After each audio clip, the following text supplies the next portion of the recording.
Hello, everybody. It is, don't know what day it is. I think it's Wednesday. One should not start that way, but isn't this just such a confusing time? So hopefully I'm not the only person who forgets what day of the week it is. Anyway, so today is a very important day though, because it is April 22nd, which means it is Earth Day. And interesting enough, this is the 50th anniversary for Earth Day. It was started April 20th. The first one was held April 22nd, 1970. There was a U.S. Senator by the name of Gaylord Nelson, and he recognized the fact that pollution was happening more and more. There were the rivers, the streams, all of those things were becoming more and more polluted. And so the decision was that he thought if we could have a national day to focus on the earth, on the environment, and what we can do to help clean up the earth, help preserve the earth. So it started exactly 50 years ago today. So I thought that was a very interesting thing. I have on our lesson plan that I was going to read. And this is for two different classes. This is our book for everybody, okay? But it's also going to be my lesson for fourth graders and third graders. So today's lesson, if you will, was to read, we're going to read The Great Kapok Tree and do an acrostic poem. I'm going to do that whole lesson for everybody right now.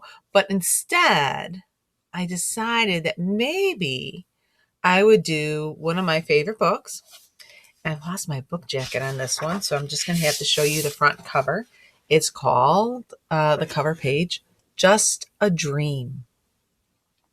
And you'll see there, it's Chris Van Allsburg, who is the author and illustrator. He is truly, I met him many years ago. He also wrote the book Polar Express. And it's the book that came before the movie. So if anybody knows Chris Van Allsburg, he's a wonderful writer. Wonderful. So I thought that since today was Earth Day, I don't know what I was thinking last week, we would go ahead and do Just a Dream today. And we'll do our acrostic poem with that. Are you ready? Okay. Oh, I forgot. I got this book signed. I know this is for Patrick. Patrick is my 21-year-old, and he wants to be an environmental engineer. What he wants to do is help save water, believe it or not. So this says, to Patrick, Chris Van Allsburg, 2004. I used to read this book a lot to Pat. Okay, so let's begin, shall we? Just a Dream. As usual, Walter stopped at the bakery on his way home from school. He bought one large jelly-filled donut. He took the pastry from its bag, eating quickly as he walked along. He licked the red jelly from his fingers. He crumpled up the empty bag and threw it at a fire hydrant. Well, at home, Walter saw Rose, the little girl next door, watering a tree that had just been planted. "It's my birthday present," she said proudly. Walter couldn't understand why anyone would want a tree for a present. His own birthday was just a few days away. "And I'm not going to get some dumb plant," he told Rose. Are you liking our friend Walter yet? After dinner, Walter took out the trash. 3 cans stood next to the garage. One was for bottles, one was for cans, and one was for everything else. As usual, Walter dumped everything into one can. He was too busy to sort through garbage, especially when there was something good on the television. The show that Walter was so eager to watch was about a boy who lived in the future. The boy flew around in a tiny airplane that he parked on the roof of his house. He had a robot and a small machine that could make any kind of food with the push of a button.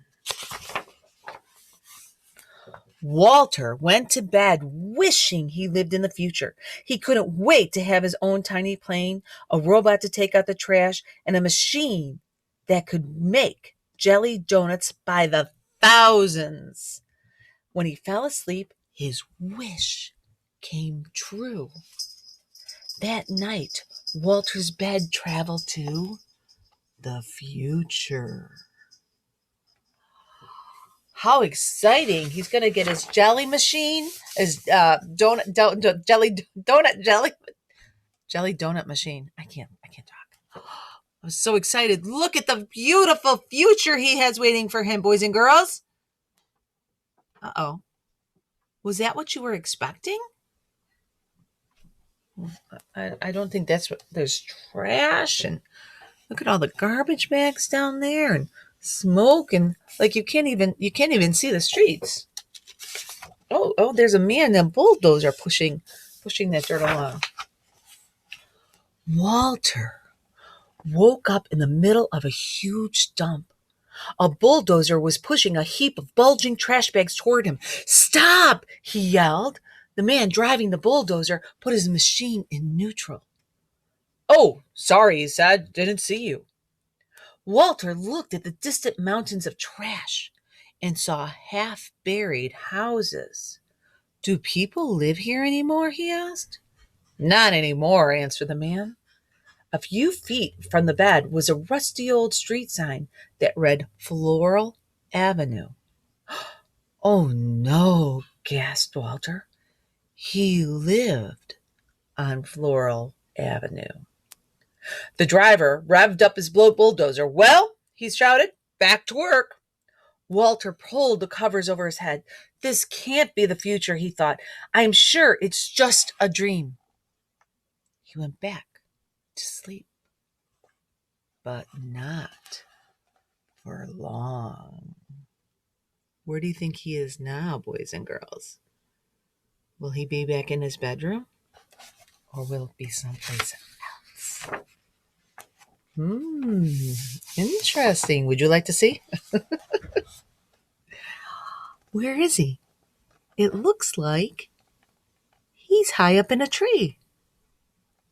Ah, and look over there. What are those? Tree stumps, you say? And what are these men doing? It looks like they have a saw in their hand. What do you think they could be sawing down? Do you think they could be sawing down trees? Hopefully not the one Walter's in. Walter peered over the edge of his bed, which was caught in the branches of a tall tree. Down below, he could see two men carrying a large saw. "Hello," Walter yelled out. "Hello to you," they shouted back. "You aren't going to cut this tree down, are you?" Walter asked. But the woodcutters didn't answer. They took off their jackets, rolled up their sleeves, and got back to work. Back and forth they pushed the saw, slicing through the trunk of Walter's tree. "You must need this tree for something important," Walter called down. "Oh, yes," they said, "very important."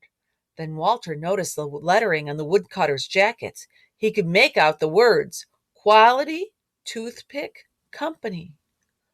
Walter sighed and slid under the blankets. What were they going to use those trees for? To make toothpicks? Do you think that's a good idea? Do we need so many toothpicks? I don't know.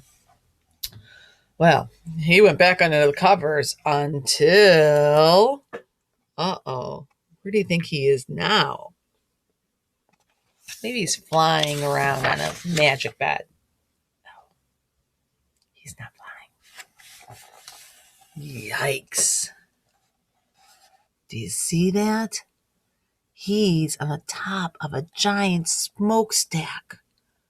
And there's another man up here crawling up. What do you think he's doing on the top of that smokestack?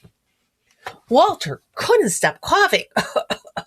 His bed was balanced on the rim of a giant smokestack. The air was filled with smoke that burned his throat and made his eyes itch. All around him, dozens of smokestacks belched thick clouds of hot, foul smoke. A workman climbed one of the stacks. "What is this place?" Walter shouted out. "This is the Maximum Strength Medicine Factory," the man answered. "Gosh," said Walter, looking at all the smoke. "What kind of medicine do they make here?" "What kind of medicine do you think?" "Making all that smoke and everything in the air?" Wonderful medicine, the man replied, for burning throats and itchy eyes. Walter started coughing again. I can get you some, the man offered. No thanks, said Walter.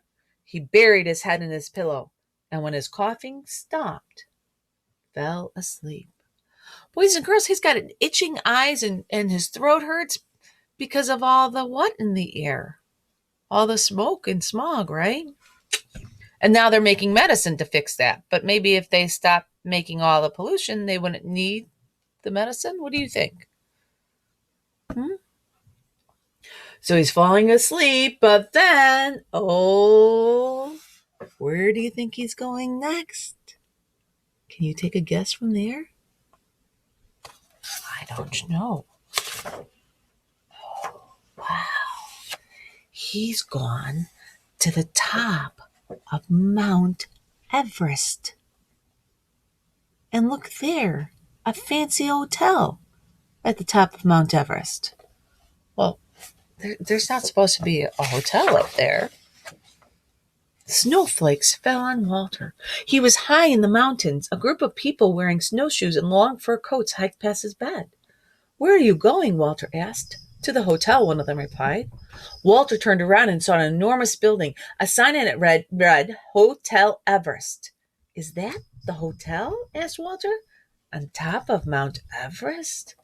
Yes, said one of the hikers. Isn't it beautiful? Well, Walter began.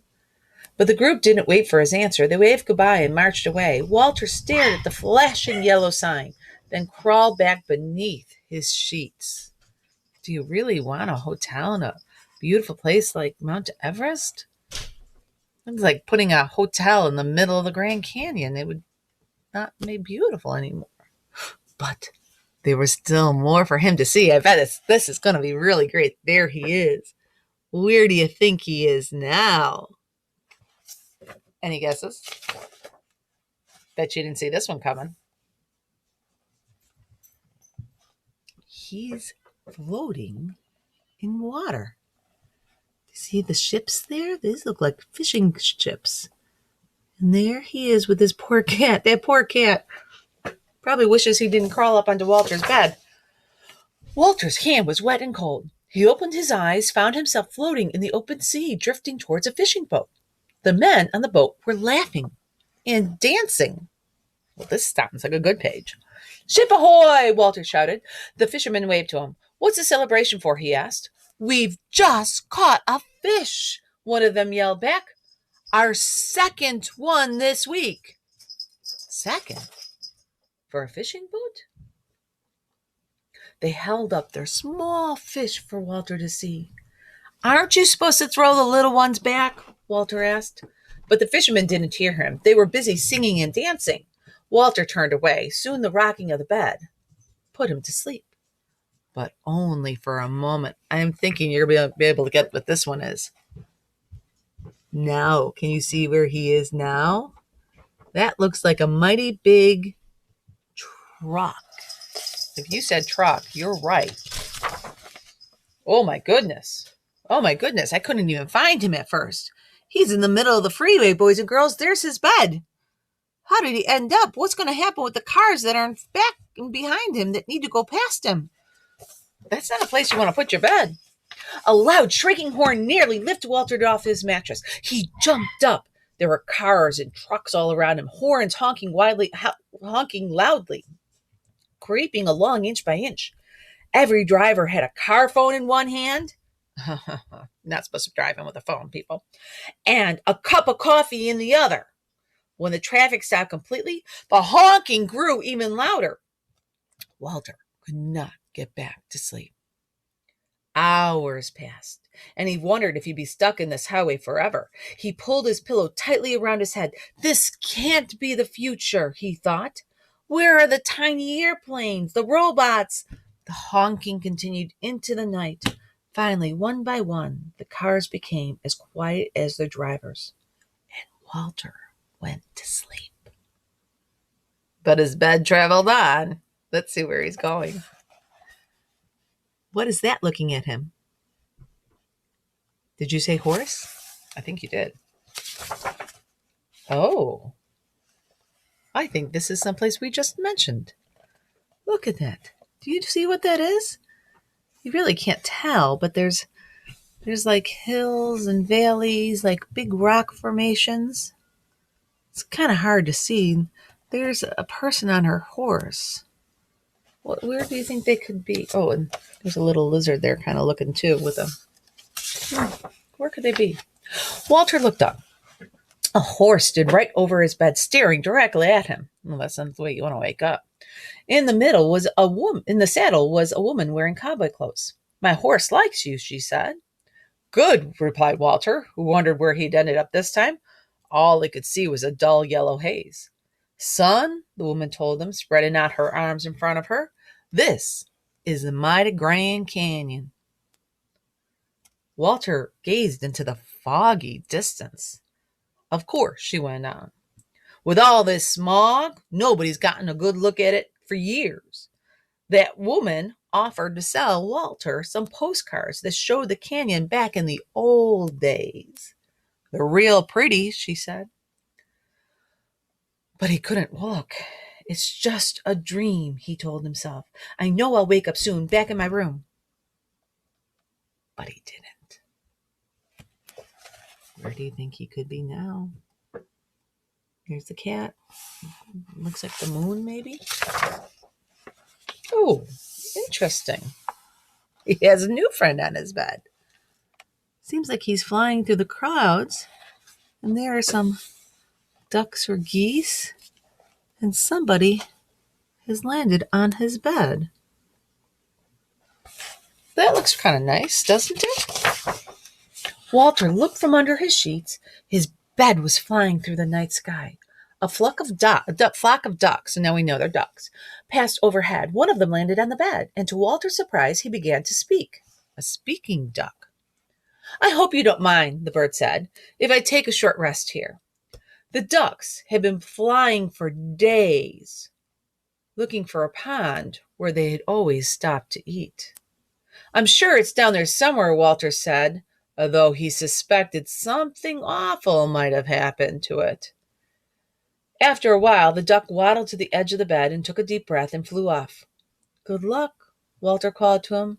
Then he pulled the blanket over his head. It's just a dream, he whispered, and wondered if it would ever end. Then finally, where do you think he could be going next? Notice that word finally. That means the book is ending, right? Walter's bed returned to the present. He was safe in his room again, but he felt terrible. The future he'd seen was not what he expected. Robots and little airplanes didn't seem very important now. He looked out his window at the trees and the lawns in the early morning light, then jumped out of his bed. He ran outside and down the block, still in his pajamas. He found the empty jelly donut bag he'd thrown at the fire hydrant the day before. Then Walter went back home, and before the sun came up, sorted all the trash by the garage. I think he realized something. What do you think he realized here when he went back and got that garbage that he had thrown down? Right? That maybe his actions and the things that he was doing before were not very good. So he goes back and he gets the garbage and that he threw down, and now he's sorting everything like he was supposed to. A few days later, on Walter's birthday, you said you want to see the book? I ain't showing it to you. A few days later, on Walter's birthday, all of his friends came over for cake and ice cream. They loved his new toys, the laser gun set, the electric yo-yo, the inflatable dinosaurs. My best present, Walter told them, is outside. Then he showed him the gift that he had picked out that morning. Can you guess what gift he got? Did you guess right? What is that? A tree. Remember in the beginning when Rose was watering her tree and he said, oh, that's a dumb gift. And now he thinks differently, doesn't he? Think he knows how important trees are to us? After the party, Walter and his dad planted the birthday present. When he went to bed, Walter looked out his window. He could see his tree and the tree Rose had planted on her birthday. He liked the way they looked, side by side. Then he went to sleep. But not for long, because that night, Walter's bed took him away again. Ready? There he is. Here's his bed. And what do you think these two trees are? Do you think this is the future? And one of these is Walter's tree and the other Rose's tree? And look, Flora Avenue isn't filled with garbage like it was when he first woke up in his dream. It's beautiful, just the way it was for him, because he kept it clean. He went back and he recycled. He went up and he picked up the garbage. So that's a good lesson for us, isn't it? We have one more page to read. Ready? When Walter woke up, his bed was standing in the shade of two tall trees. The sky was blue. Laundry hanging from a clothesline flapped in the breeze. A man pushed an old motorless lawnmower. This isn't the future, Walter thought. It's the past. Good morning, the man said. You found a nice place to sleep. Yes, I have, Walter said. There was something very peaceful about the huge trees next to his bed. The man looked up at the rustling leaves. My great-grandmother planted one of these trees, he said, when she was a little girl. Walter looked up at the leaves too and realized where his bed had taken him. This was the future. After all, a different kind of future. There weren't even any clothes dry. This was a different kind of future. There were still no robots or tiny airplanes. There weren't even any clothes dryers or gas-powered lawnmowers. Walter lay back and smiled. I like it here, he told the man, then drifted off to sleep in the shade of the two giant trees, the trees he and Rose had planted so many years before. So, for all of us in the Durkin community and everywhere, anywhere, we all should be doing things for our environment, for our earth. This is 50 years. We want to make sure that there's a saying, and I've said this in class, as a Girl Scout leader. I always said this to my girls when we were brownies and juniors. As Boy Scouts always say, be prepared. I think that's their motto. For Girl Scouts, it's leave a place better than you found it. So whenever we went out hiking, whenever we went for an overnight, whenever we had our meetings, it was very important that we cleaned up after ourselves and actually tried to make improvements if we could. So even when I go for the chickens, I understand that I need to keep that area nice for you, nice for me, nice for the chickens. So you always leave a place better than you found it. So I have this book out. It's called The 50 Simple Things Kids Can Do to Save the Earth. And I tagged some of them that maybe you don't think about. I know a lot of you are thinking about, turn off the water when you brush your teeth. You can hang your clothes outside to dry, or some actually have push lawnmowers. They're not gasoline or electric or anything. So we can do all those kind of things. But I found some things that are interesting. Snip rings. Now, we don't really have pop rings like this anymore. This is the old days when Mrs. Nielsen was a little person. But we do have a ton of plastic bags.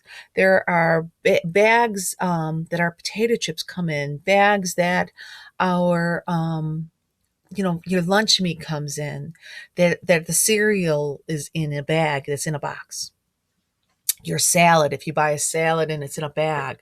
What I really like you to do, and this is something that I do and I make my family do it, and sometimes they don't always do it, and I make them go back and do it. I'm be honest with you. And we cut the bag in half. That way, if any kind of an animal sticks their head in the bag, they can get their head, there's nothing to stick their head in there. Okay, so cut your bags in half. Let's see. I found one that said, this, please, every litter hurts. Remember, Walter, drop that jelly donut bag, don't do it. Please just don't do it. There's so much litter, especially around Jerkin Park. It makes me so sad. Moms, now I'm not picking on moms, but moms a lot of times we're the ones going, spider, kill it. Not me, but some of us are that way. Don't get bugged. When you find a bug, you can take it outside and release it. Spiders do a really good thing for our environment. So you don't necessarily want to kill the spugs. Find somebody who will take it outside and set it free in the wild. Like I said, I don't mind spiders. Don't want them in my house, but I'll let them out. Shower power, and this was something I just mentioned. Take a guess. How long do you think you stand in the shower? Are you in the shower for 3 minutes, 5 minutes, 10 minutes? Do you really need all that water? Oh, and here, the last one, feed the worms. Okay. Now, this is something I do because I make coffee in the morning. So I go ahead and I take my coffee grinds and I throw them in the grass. And because I have the Durkin chicken shells, the Durkin chickens, I use their egg shells I grind those up too. And I throw those in the grass. And they're very good for the grass. You can usually tell where I have put down my eggshells and all of that. So now that's what I want us all to think about. What can we do for the earth today? What can you do for the earth? And then my fourth graders, you guys are going to do an acrostic poem. And let me show you really quick. So I'm going to do the word earth. You can choose whatever word you like. And this is where you write it down in a straight line and you come up with a poem. So it could be a sentence, it could be a word, it could be a phrase. So I'm going to do everyone.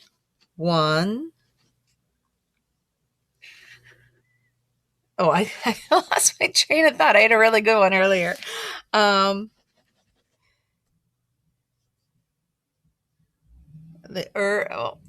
I'm stuck. Maybe you can be helping me. How can I do this acrostic for the word earth? I had such a good one.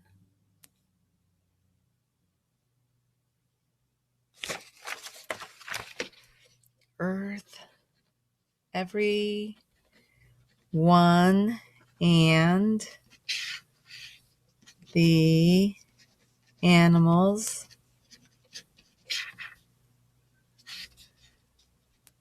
need to reduce, reuse, and recycle to help save our earth. Well, no, this is just a rough draft. I can come up with another one. I did do everyone, E for everyone, and the animals need to reduce, reuse, recycle. Maybe not the animals, now that I think about it.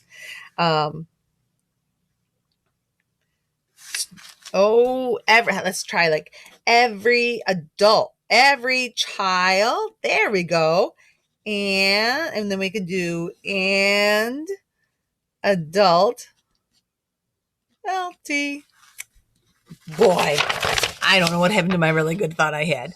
It says, so every child and adult needs to reduce, reuse, recycle to help save our earth. Now, this is a really rough draft. I bet you guys could do a much better draft than mine. So let's see it, people. If you're my fourth grader, I want you getting, or my third grader as well, I'm sorry. Third and fourth graders, get on that Google Classroom. Type it in there. I'm going to put the assignment up in just a few minutes and give me an acrostic poem that has to do with the earth or Earth Day. Okay, everybody? I will see you later. Have a wonderful day. Bye. This was long. So sorry.